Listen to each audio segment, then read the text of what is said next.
good Toprak was. When you look at the performances from May onwards, it showed how good his crew is and how good of a job BMW did, because they were able to figure out how to get the most from that package to get them to this point in the season. And just to mention the final few rounds, I would say that show how good Nikola Bulaga has been as well, because to be able to come back from that winning streak the Toprak Razgatlioglu had, Nikola Bulaga finishing second in the majority of those races, barring a couple of incidents in Misano and in Balaton, which weren't necessarily completely up to him, where he lost a lot of points. To be able to come back from that inertia as well, finish second, to be able to fight against Toprak and start winning in the final couple of rounds, really shows how much the number 11 has been able to grow. And to be able to come to this final day, again, still in contention mathematically. Yeah, ultimately, I said it early in the season that if we want to see Toprak in MotoGP, which we've all wanted to see for many years, we also have to want to see Bulaga there as well, because he has done such a good job. He deserves his chance to move to MotoGP as well, and that's where, when we've got the Pirelli change for 27, that'll be his opportunity. And he might well still have the chance. There is still all the talk that maybe he jumps onto a Ducati at the end of this season to replace Marquez. It's unlikely. Bulaga said that his goal is to go there whenever he has the best chance to be competitive. Jumping in now doesn't give him that chance. Next year he's going to have tests. He wants to be ready for 27. I'd like to see him on the MotoGP grid, because I think on the basis of what he's done here, he's shown that he's a really good rider. We knew when he went to Moto3 that he was a talent. His career fell off from that point onwards. There was a lot of factors outside of his control on the bike of what went wrong for him. He came here for the Supersport Championship, 2 years on the Superbike so far, and he's rebuilt his career. He's shown that blueprint for so many riders about what you need to do if you want to come here from the Grand Prix paddocks. Ultimately, it's about being on the right bike, the right team, the right situation. But Bulaga's been able to do that. And it's also not just so much the results that he's shown here in World Superbike, but the gap that he has to a lot of his peers, a lot of riders who have been on the MotoGP grid in the past, who have had fantastic race results, who have been some of the best riders and still are some of the best riders in the world. The gap that he's been able to put between himself and them on that same bike, on that same Ducati, to the likes of Danilo Petrucci, Andrea Iannone, is something quite to behold. So pit lane is open for this 10-minute warm-up session, potentially the last time that we'll be able to have a little bit of a breather on track before we get to the two races later on today. Track temperature right now is 17.2 degrees, so the coldest that we will have today. We expect it to heat up quite a bit later on. It has been quite hot here in Jerez, actually, for the whole weekend so far, comparatively speaking to other years that we've come here towards the middle or end of October. It has affected the way that a lot of the bikes have performed on track, and yesterday in race one we saw that it meant that a lot of riders in that battle for third in particular kind of entered the race in a hesitating in terms of how the bike would respond, the tyres would respond over the long run. Yeah, patience was the key in yesterday's race, and I thought that it was really interesting that Andrea Iannone, who's obviously had a pretty tough time over the last 2 years, yesterday was another one of those races where you see just how good of a rider he is in terms of his racecraft, because he had no pace, but he had track position, and he kept track position for much of the race, and he was able to come away with a top 5 finish. I think that for a rider like Iannone, if he's able to build on his 4th place yesterday and make the steps today, that's exciting, because he's one of those guys that we want to see on the Superbike grid. This is his place. This is where he should be able to have the opportunities. Ultimately, he'll point to the issues he's had within the garage, within the team, and wanting more from it. But whenever you sit out 4.5 years, it's very difficult to put yourself into a better situation than where he ended up. And over the last 2 years, he hasn't shown that he warrants that next step either. And, you know, if Honda had gone out and hired Iannone, you wouldn't have blamed them. It would have been a good step for him back into a factory team. It didn't happen. Now he needs to figure out what he's going to do next year. And ultimately, that means, is he going to take his money to go into a different team in a different situation? If he changes, he needs something that's better than he currently has. But ultimately, it feels like this whole 2025 campaign. Oh, there's a crash at the back from one of the Yamahas. Bahatin, I think. Could be Bahatin Safaga on that Moto2X Racing Yamaha. We'll see if we can get a shot of the number 99. It was Bahatin, according to our timing screens, who went down there at turn 6. The rider does seem to be okay, just getting some help from the marshals to get that bike lifted up. Yeah, it looks like it's just pinched underneath there for Bahatin there, so hopefully for him it's not too much weight on his leg and he's okay, but the marshals there helping him with the situation. And going back to Iannone, it seems like this 2025 campaign is one of those scenarios of what could have been, because coming in with the momentum that he had from 2024, that race win in Aragon, the good results. It was a bit uneven in certain parts, but it was certainly looked very promising coming to this campaign. You have a fantastic round at Phillip Island, and then it just kind of falls under your feet. And whatever the reasons are, if it's the rider, if it's a team, if it's a combination of both, it's one of those scenarios where you think, well, this could have been a lot more than it ended up becoming. Yeah, I think ultimately you are what your results say you are, and Ian Ona has been an inconsistent rider, a rider that everyone was excited whenever he came on the grid. Whenever he turned up in Phillip Island for his first round, everyone was really excited to see what he was going to do because he was happy. He was all the things that he wasn't in his MotoGP career, because I remember dealing with him a lot in his MotoGP career, where he didn't want to talk to the media, he didn't want to do too much. That's Zaidi that's gone down at the last corner.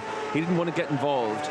He was very standoffish, whereas whenever he came here from Phillip Island, there was the big beaming smile. He looked excited to be back on track, and then that kind of went away from him pretty quickly. Zaidi there losing it towards the end of turn 13. Our beautiful slow motion cameras that we have at the final corner of the Circuit d'Angel Nieto, one of the most iconic corners on the calendar, on any motorcycle racing calendar, it must be said. A difficult campaign for the number 21. 1 point scored across all the races he participated in this season. We go back to the riders currently on track, and Jonathan Rea, second in time machine, on course to move up to first in his final warm-up session in the World Superbike, or at the very least as a full-time All SBK rider, because we spent all day, of course, talking about the end of the greatest of all times career in World Superbike. But there is certainly still, from what it seems from the rumours, a possibility that we will see him in some shape or form, at the very least, around the paddock in the near future. The number 65, at the very least, it will be the end of his journey as a official Yamaha rider, as official Pata Yamaha rider. He moves up to second, remains second on the time sheet. Top right, Razgatlioglu takes P1 with 1:38.691. So that is around about 0.3 of a second faster than his fastest lap from yesterday's race one. Razgatlioglu struggling a bit in those early stages. We haven't spoken too much about the number one so far, beyond his the title implications, but his race yesterday very difficult in those opening stages once again for the reigning world champion. Yeah, made a poor start. He made poor starts in all three races in Estoril as well, and it's all relative. You know, we don't know what Top Rack's figures actually were for any of his starts, but when the Ducatis have consistently jumped him in those 4 starts, it does paint the picture that he's just not quite able to get himself off the line as well as the Ducatis, and that's going to put him under pressure in today's race as well. We saw yesterday that he was able to make a really good start initially on the run towards turn 1, but then vulnerable through turn 4 and into 5, and then he makes his mistake into turn 6. So the first lap isn't always just about that run to the first corner. It's about how you're able to get up to speed and feel comfortable out there. And Top Rack, he said that he was bumped a little bit out of the way by Bulaga, but ultimately that's racing and hard racing between two title contenders. The mistake came at turn 6 whenever he had the big stoppy down in towards 6 and he ran in deep. It was very much what happened to him at Misano as well, where he had a similar incident and it pushes you down the field. And in Misano he was able to recover. Here he was only able to finish second. So for Razgatlioglu, one of his strongest points of the track, theoretically turn 6, that hard braking area at the end of the second sector, the start of the third sector. Unfortunately for number 1, that basically meant the second was the best that he could achieve yesterday. We got a very quick glimpse of the Aruba IT Ducati box, that banner saying the A team, with the pictures of all their success alongside Álvaro Bautista over the last few years. 63 wins to their name together, so one of the biggest success stories in recent times in World Superbike. Unfortunately, it comes to an end without a race win so far in 2025. The only season that they will have had together, the 4 that they have had together, this is the 5th, in which they haven't been able to achieve a race win, but still looking off to sign off the day today with 3rd position for Álvaro Bautista in the standings, to be able to equal at the very least what he achieved last campaign. Yeah, and for Álvaro, ultimately it hasn't been a happy season really, and a lot of mistakes in the early part of the year, opening lap crashes, and he said again yesterday that it's been the story of his season. The first third of the race struggled with the full fuel load, and then when the tank gets a little bit lighter, he feels a little bit happier on the bike, and then he's able to make his progress. He's still riding well, it's just that Bulaga and Razgatlioglu are riding better, and they've got that step on him. So for Álvaro, it's his last race where he's going to work with his crew chief Julio Nava as well. and he'll be looking to sign off with a couple of podiums and finish up that third in the World Championship. At the very least, it does seem that Bautista has been more positive with his comments about the 2026 bike than Bulega has so far. Or at the very least, the model that they were able to test in Aragon a few weeks ago, Bautista seemed to be quite confident this would be a step forward. His teammate, not so much. The 26 bike, whenever they've tested it, I think that Jari Montala tested it as well, and Jari had a big crash with it.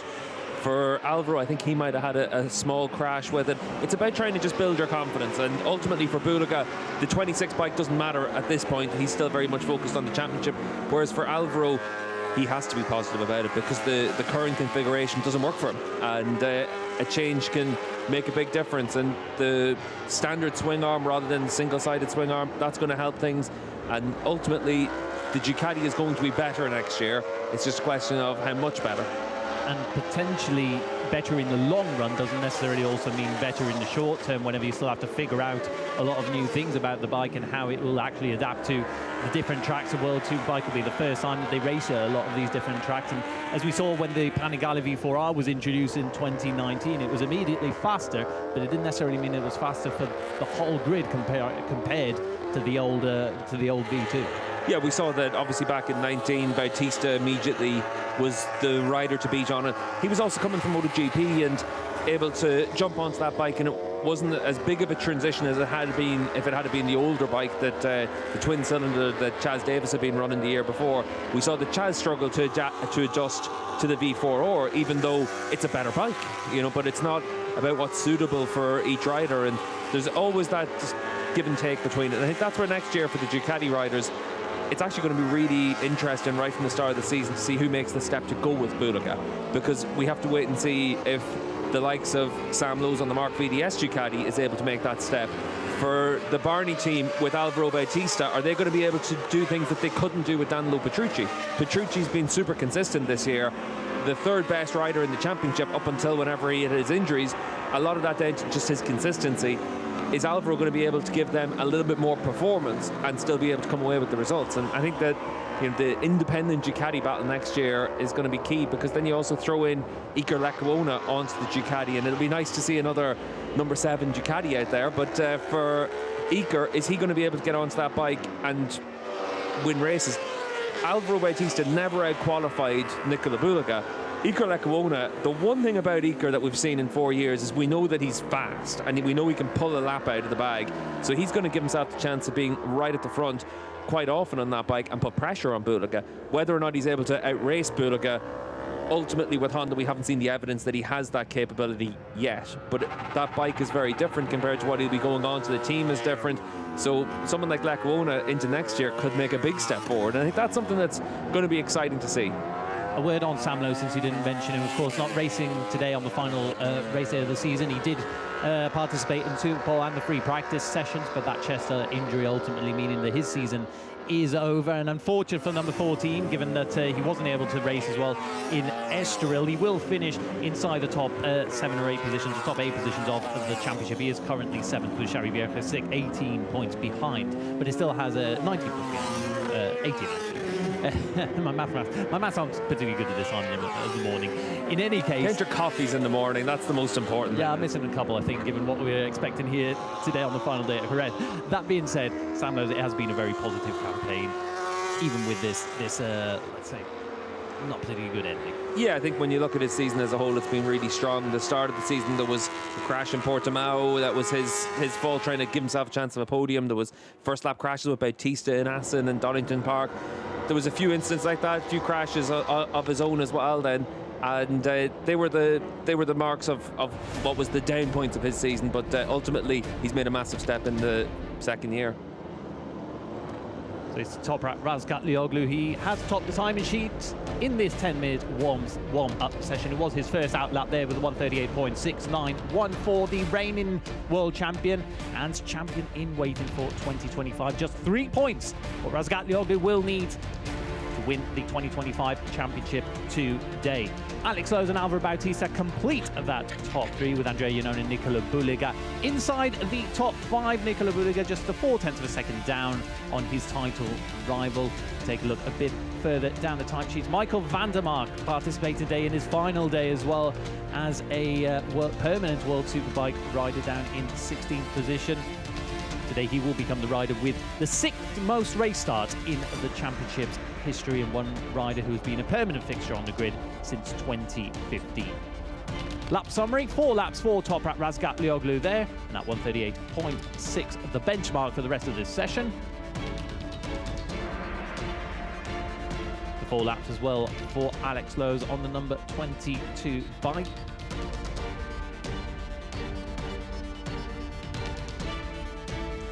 And it'll be 4 laps as well for Alvaro Bautista, 138.8. Final warm-up session with the Arubaiti Ducati team. So will the title be decided in the Superpole race, or will it go to the final race of the season? Join us for Lights Out at 11 o'clock local time at the Circuito Jerez, Ángel Nieto.